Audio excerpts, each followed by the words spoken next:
akan terbang bersamamu. Bapa kau Raja atas semesta, ku tenang sebab kau Allahku. Ku tenang. Terima kasih Tuhan. Kami bersyukur buat siang hari ini Kau hadir di tengah-tengah kami. Di mana ada hadirat-Mu, di situ ada kemerdekaan. Amin. Ada sukacita melimpah, ada damai sejahtera melimpah, ada kekuatan, ada kesembuhan. Amin. Kami percaya saat kami menyembah, hati kami tertuju kepada Tuhan. Maka Tuhan akan menyatakan kasih dan kuasa-Nya kepada kami umat-Mu Tuhan. Begitu besar kasih-Mu kepada kami. Amin, Tuhan. Engkau tidak ingin kami binasa. Engkau tidak biarkan kami jauh daripada-Mu. Amin. Engkau tidak pernah membiarkan kami ada di dalam kegelapan. Tapi Engkau sebagai terang yang datang ke tengah hidup kami. Amin. Dan membawa kami keluar dari kegelapan. Dan memindahkan kami ke dalam terang. Sehingga kami boleh menjadi anak-anak terang. Kami dilahirkan baru, menjadi ciptaan yang baru. Yang lama sudah berlalu dan yang baru sudah datang di tengah hidup kami. Terima kasih Bapak, di dalam nama Tuhan Yesus.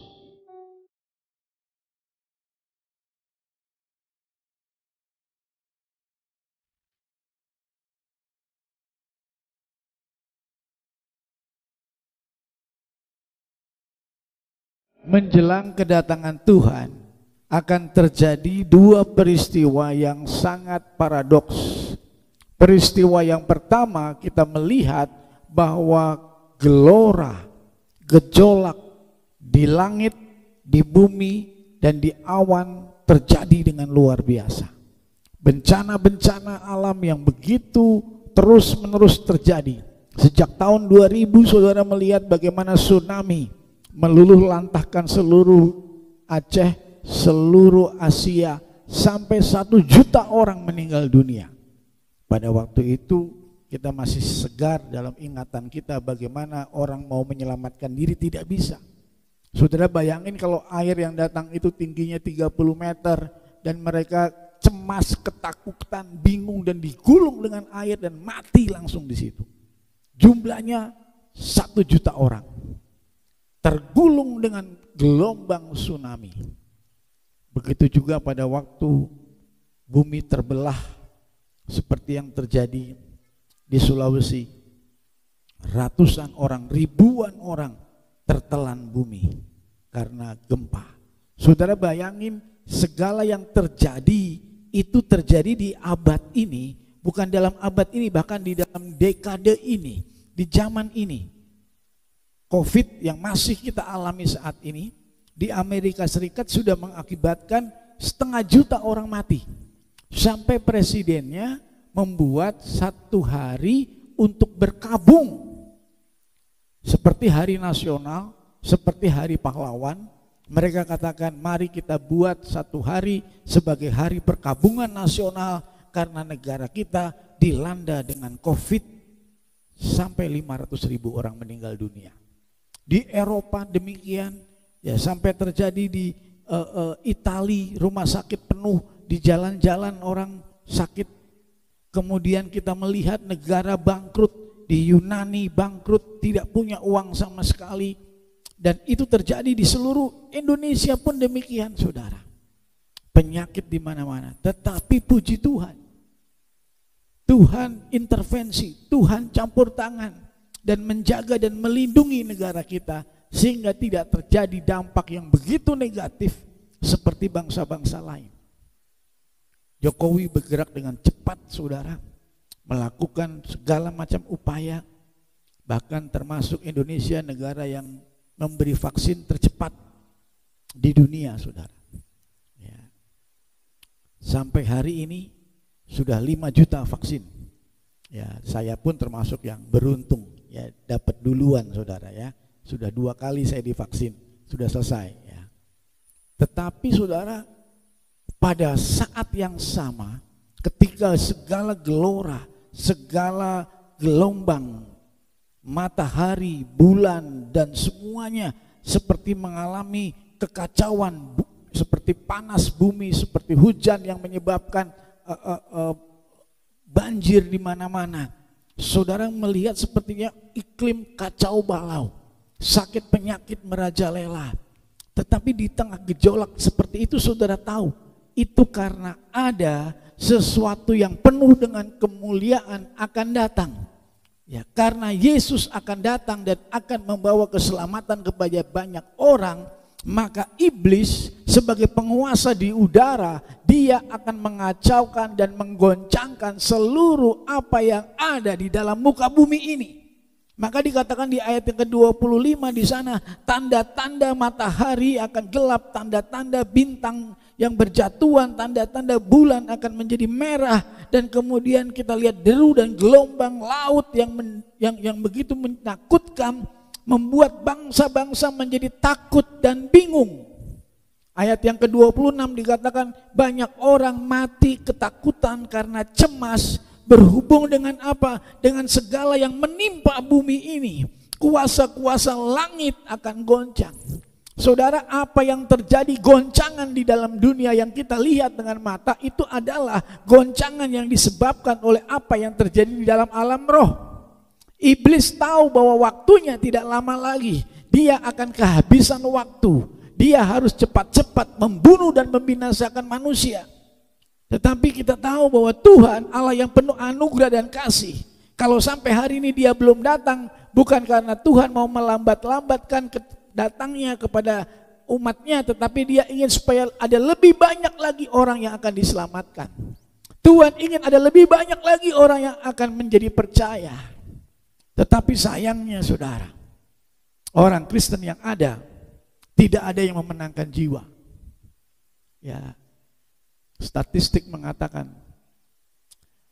dari pelayan-pelayan Tuhan yang ada di GSJA, hanya 30% yang memenangkan jiwa dari kaum Kedar, 1 orang 1 tahun.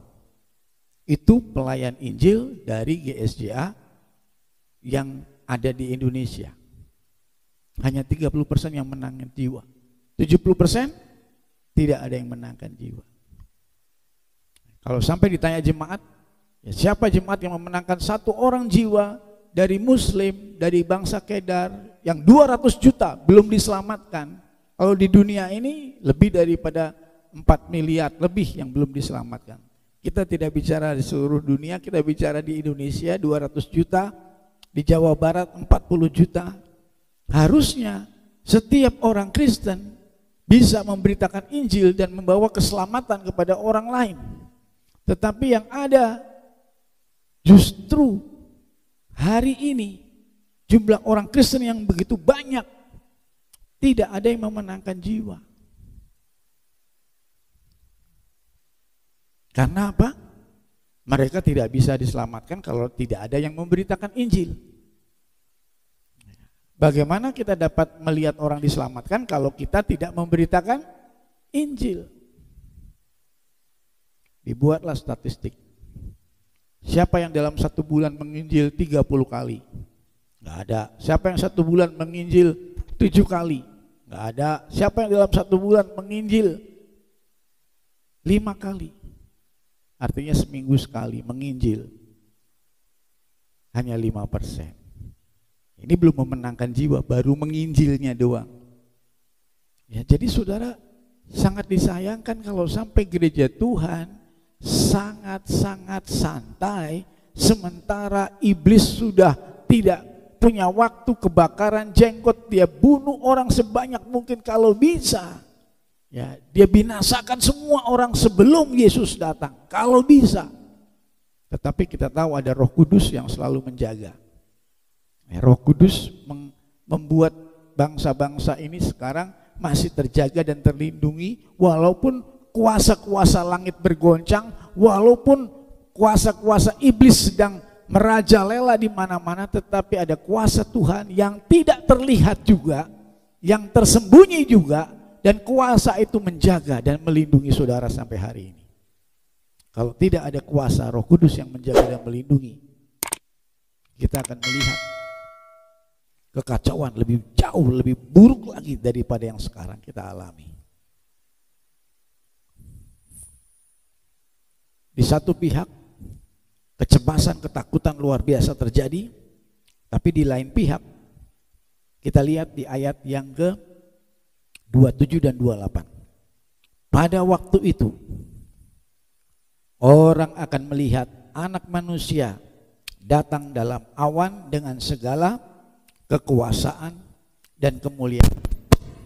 Tetapi yang dapat melihat Yesus datang dalam awan dan kekuasaan dan kemuliaan itu hanya gereja Tuhan yang mata rohaninya sudah terbuka, yang telinga rohaninya sudah terbuka, yang sudah sering melihat Tuhan dan sudah mendengar suara Tuhan, yang sudah sering mengangkat wajah memuliakan Tuhan, yang sudah sering mengangkat wajah mencari wajah Tuhan, dan yang senantiasa menanti-nantikan Tuhan.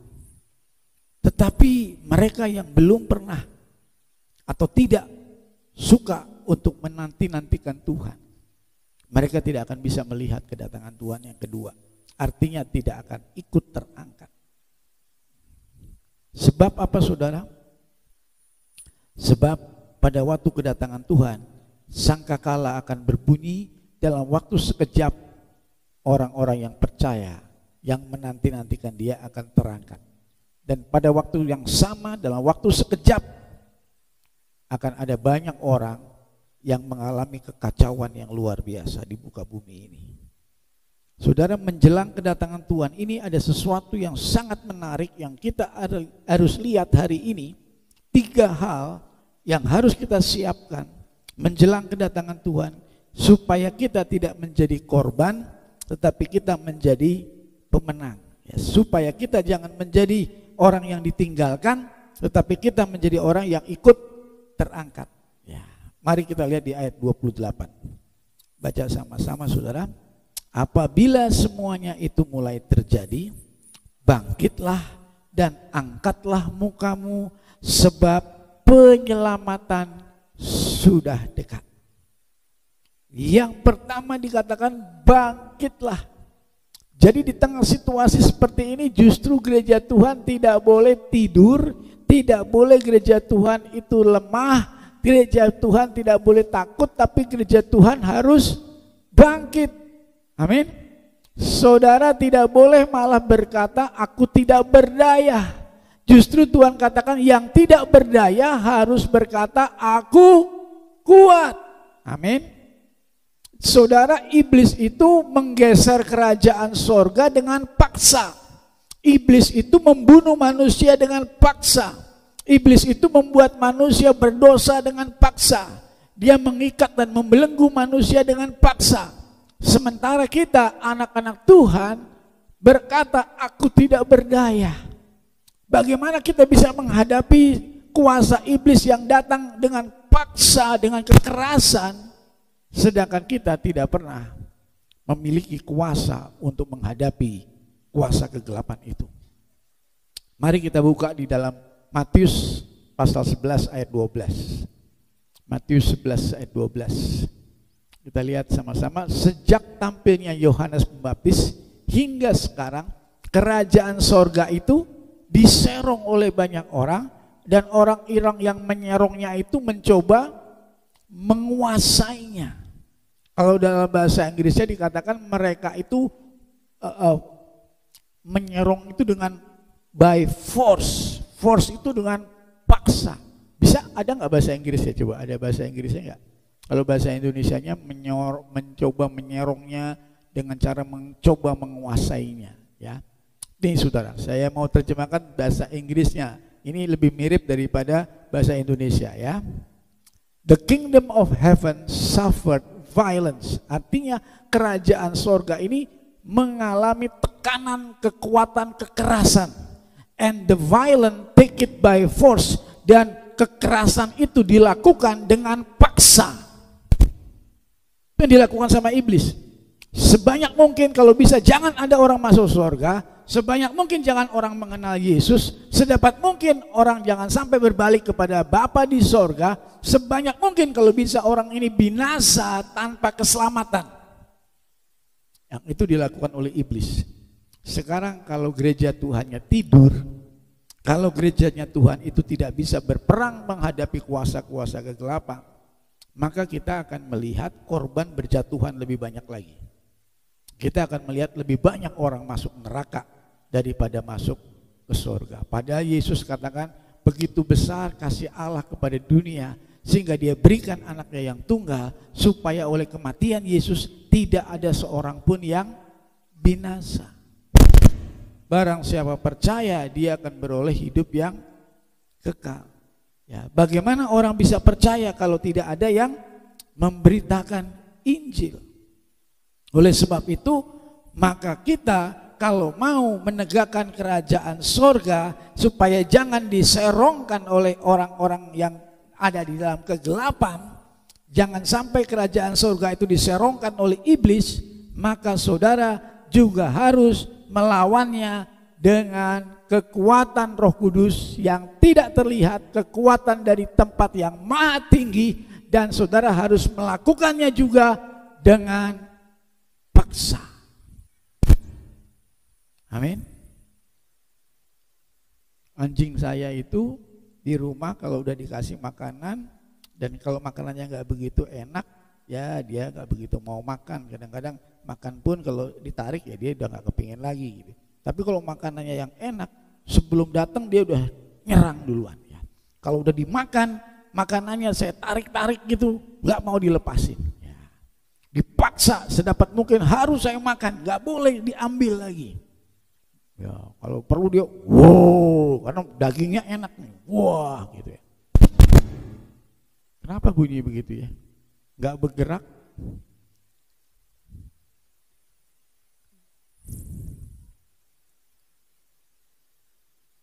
Pada waktu saudara tahu tugas pelayanan saudara adalah menyelamatkan jiwa-jiwa yang terhilang, maka saudara harus melakukannya dengan paksa seperti anjing saya yang tidak mau digeser dagingnya, diambil oleh siapapun. Kalau perlu dia akan mengerahkan semua kekuatan, tenaga, dan kuasanya supaya jangan sampai ini dagingku, ini makananku, ini hak aku, jangan ada yang ambil gitu. Ini jiwa-jiwa milikku, ini jiwa-jiwa harus diselamatkan, ini punya kerajaan Allah. Iblis, lepaskan tanganmu dan bebaskan mereka, dan tali-talimu aku putus sekarang dalam nama Tuhan Yesus. Kira-kira begitu sudah.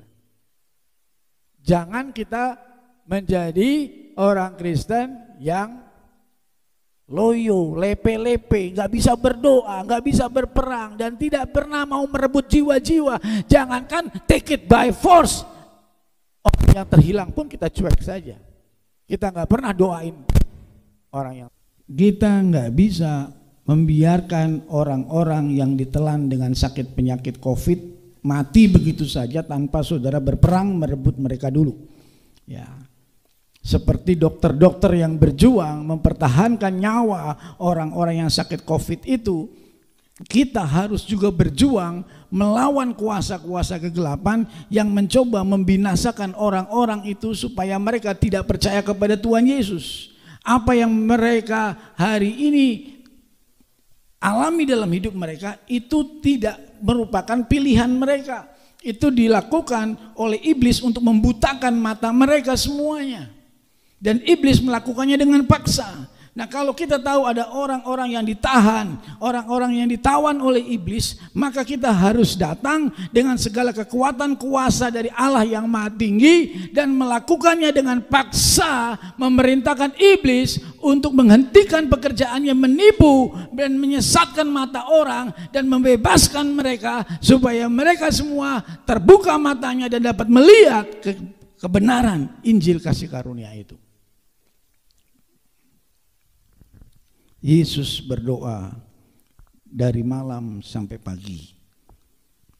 Karena apa? Karena dia ingin menyelamatkan jiwa-jiwa. Dia berdoa pagi-pagi buta sebelum orang lain bangun untuk supaya jiwa-jiwa akan diselamatkan dan percaya kepada Dia. Siang hari di tengah kesibukannya dia pergi ke tempat yang sepi dan berdoa supaya Bapaknya di sorga menyelamatkan jiwa-jiwa orang-orang yang berdosa supaya datang dan menjadi percaya kepada Kristus.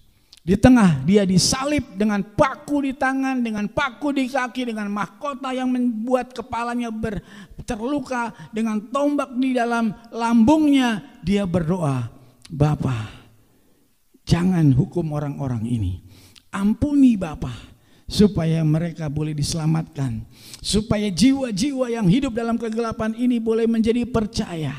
Buka mata rohani mereka ya Bapa, supaya mereka boleh mengenal jalan kebenaran dan keselamatan. Ampuni mereka karena mereka tidak tahu apa yang mereka perbuat. Yesus berdoa berjam-jam setiap hari untuk jiwa-jiwa supaya datang kepada Tuhan dan diselamatkan. Bagaimana dengan orang Kristen? Berdoa 5 menit, 1 menit, 2 menit, 2 menit, 2 menit, 1 menit, 2 menit. Gak serius ngurusin jiwa-jiwa. Gak serius ngurusin mereka yang dalam kegelapan. Kalau kita gak serius ngurusin jiwa-jiwa dalam kegelapan itu, kita akan kehabisan waktu. Jiwa-jiwa itu akan terus-menerus dibunuh, dibinasakan, disesatkan oleh iblis.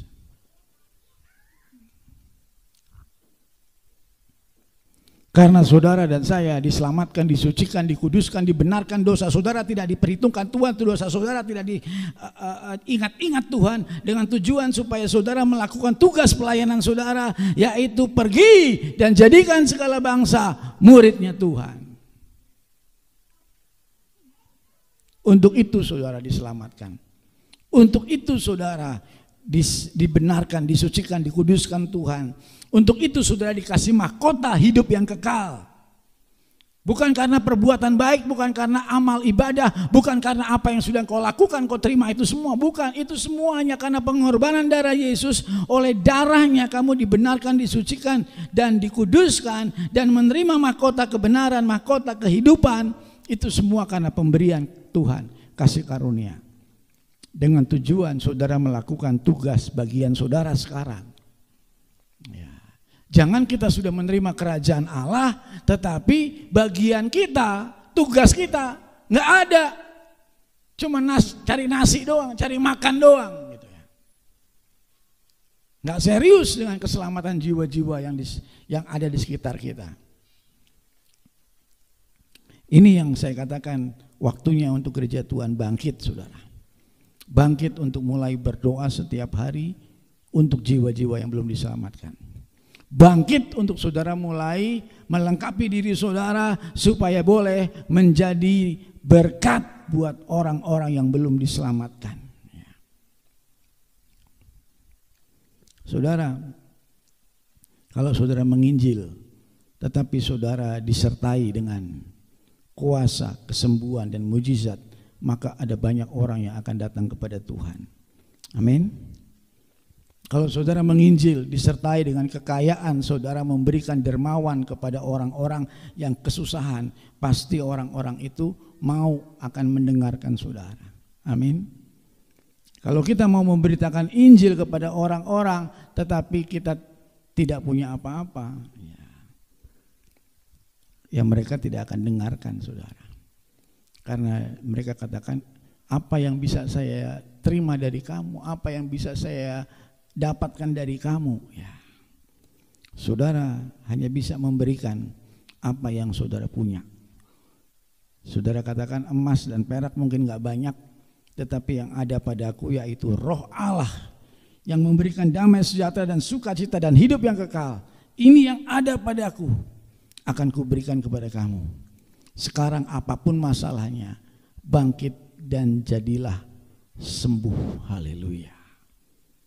Saudara harus menjadi orang yang memiliki keyakinan bahwa Roh Allah yang ada dalam diri saudara dapat menjadi jawaban. Seperti Dia menjadi jawaban bagi hidup saudara, maka Roh Allah yang hidup dalam diri saudara dapat menjadi jawaban buat semua orang dengan segala macam masalah mereka. Saudara, Tuhan Yesus bisa menjadi jawaban buat orang sakit, menjadi jawaban buat orang yang sedih, menjadi jawaban buat orang yang ditinggal suami, menjadi jawaban buat orang yang sedang dalam keadaan dikuasai roh jahat, menjadi jawaban buat pelacur seperti Maria Magdalena, menjadi jawaban buat seorang seperti Matius, seperti Nikodemus, seperti Lukas, orang-orang pintar yang sedang mencari apa artinya hidup ini. Dan Yesus memberikan jawaban buat semua mereka. Dan sekarang saudara sudah punya Tuhan Yesus di dalam diri saudara. Tetapi apakah saudara cukup waktu bersama dengan Tuhan? Apakah saudara cukup waktu bersekutu bersama dengan Dia? Apakah saudara cukup waktu mengangkat wajah saudara dan menyembah Dia dan membiarkan Dia memimpin saudara? Di dalam ayat yang ke-28 Lukas 21 dikatakan, bangkitlah, artinya gereja Tuhan ini waktunya kita bangkit, waktunya kita berdoa buat jiwa-jiwa yang terhilang, waktunya buat kita memberitakan kabar baik kepada mereka, waktunya buat kita untuk merebut jiwa-jiwa supaya masuk ke dalam kerajaan sorga. Dan dikatakan di dalam ayat yang selanjutnya, angkatlah mukamu. Ini bicara untuk kita. Terus jangan sampai kita distracted, jadi tidak punya fokus perhatian kita. Fokus perhatian kita tetap hanya kepada Yesus. Amin. Waktu kita mengangkat tangan artinya kita memandang kepada Yesus. Kita hanya menanti-nantikan Yesus. Kita ini domba, saudara. Domba itu tidak bisa jalan kalau tidak punya gembala, saudara. Dikatakan kamu binasa, kamu domba-domba yang tidak bergembala. Semua kita ini manusia di dunia ini digambarkan oleh Tuhan seperti apa? Domba. Coba lihat di dunia ini binatang apa yang tidak punya pemimpin? Yang gobloknya bukan main. Kalau semut ada pemimpinnya. Harimau ada pemimpinnya, bebek ada pemimpinnya, burung ada, kemana saja mereka pergi pasti ada yang di depannya, pasti ada. Tapi kalau domba enggak, saudara, kocar kacir, ada yang masuk jurang, ada yang masuk air, ada yang ke belakang, ada yang ke kiri, enggak ada yang nurut domba itu. Makanya paling gampang dimakan serigala, paling gampang dimakan singa, karena enggak ada yang melindungi, enggak ada yang kuat. Tapi Tuhan bilang, kamu domba-dombaku. Kenapa dibilang gitu? Karena Dia ingin domba-dombanya itu mendengarkan Dia. Ya, kita bersyukur kita bukan domba yang tidak bergembala. Kita domba yang punya gembala. Dan gembalanya gembala yang baik, saudara. Yesus Kristus adalah gembala kita semuanya. Kalau saudara ikut Yesus Kristus, Yesus Kristus itu bukan gembala, tetapi Dia adalah singa dari Yehuda. Nah, saudara, kita boleh jadi domba, tapi yang mimpin kita singa dari Yehuda. Ya. Yang lebih penting mana? Yang dipimpin atau yang mimpin? Yang mimpin, saudara. Domba-domba ini akan jadi domba-domba yang bisa perang gara-gara dilatih sama pemimpinnya. Daripada ada banyak singa yang mimpin domba. Percuma itu singa-singa akan kacau karena dombanya goblok, ya. Tetapi kita semua goblok nggak apa-apa, tetapi punya Yesus, haleluya, yang jadi pemimpin, yang jadi singa, yang akan menjaga kita, melindungi kita, dan membuat kita mampu menghadapi gejolak apapun. Ya. Pada waktu gereja Tuhan hanya memandang kepada Yesus, mata mereka tertuju kepada Yesus, maka mereka akan dipimpin oleh Tuhan di dalam kekuasaan dan kemuliaan, sehingga pada waktu itu akan terjadi penyelamatan yang luar biasa. Amin. Hanya ketika gereja Tuhan bangkit dan memfokuskan diri memandang wajah Yesus, maka akan ada keselamatan jiwa-jiwa yang besar di muka bumi ini. Akan ada tuaian yang besar di muka bumi ini. Sebab sudah dinubuatkan hari keselamatan sudah dekat. Hari keselamatan 5 miliar jiwa sudah dekat. Hari keselamatan 40 juta jiwa di Jawa Barat sudah dekat. Hari keselamatan 3 juta di Bekasi sudah dekat. Ya. Hari keselamatan sudah dekat. Apabila saudara sudah bangkit. Kalau belum, maka kita nggak akan ngelihat tuaian besar. Karena Tuhan suruh yang menuai sekarang. Saudara, dan kita semua. Saudara penuai-penuai yang Tuhan sedang tunggu untuk menuai di hari terakhir ini. Jiwa-jiwa sedang menantikan saudara.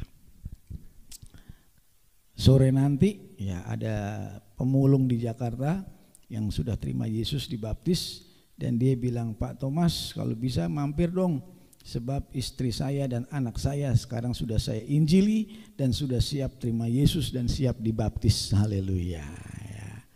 Yang saya pernah saksikan kepada saudara itu Pak Rohim, ya ternyata sekarang bilang istrinya, anaknya, cucunya juga, ya karena dia sudah umur dan istrinya juga sudah punya anak, sudah punya mantu. Ya, jadi kira-kira 12 orang saudara. Ya, jadi luar biasa saudara.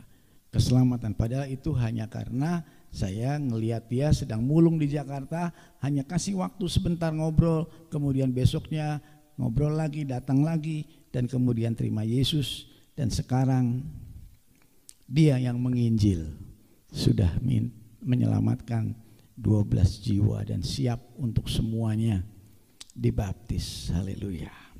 Saudara, hanya ketika saudara bangkit dan memfokuskan diri saudara memandang wajah Yesus dan mencari wajah Tuhan, tidak bisa doa 1 menit, tidak bisa lagi, bukan zamannya doa 5 menit saja saudara ya. Saudara harus berdoa bersungguh-sungguh karena hari Tuhan sudah mendekat. Kita harus lebih bersungguh-sungguh untuk mencari wajah Tuhan, karena hari Tuhan akan membuat perbedaan yang luar biasa. Perbedaan antara orang-orang yang diselamatkan dan orang-orang yang belum diselamatkan. Saudara adalah generasi Elia yang Tuhan nantikan untuk bangkit menjelang pengangkatan Tuhan. Amin. Mengapa dikatakan Elia? Karena Elia adalah satu-satunya orang di dalam perjanjian lama yang tidak ikut mati tetapi terangkat naik ke surga. Dan saudara adalah generasi Elia yang menuai dan setelah itu terangkat. Amin. 2 yang sedang menanti kita. Penuaian besar dan pengangkatan orang-orang kudus. Haleluya. Amin.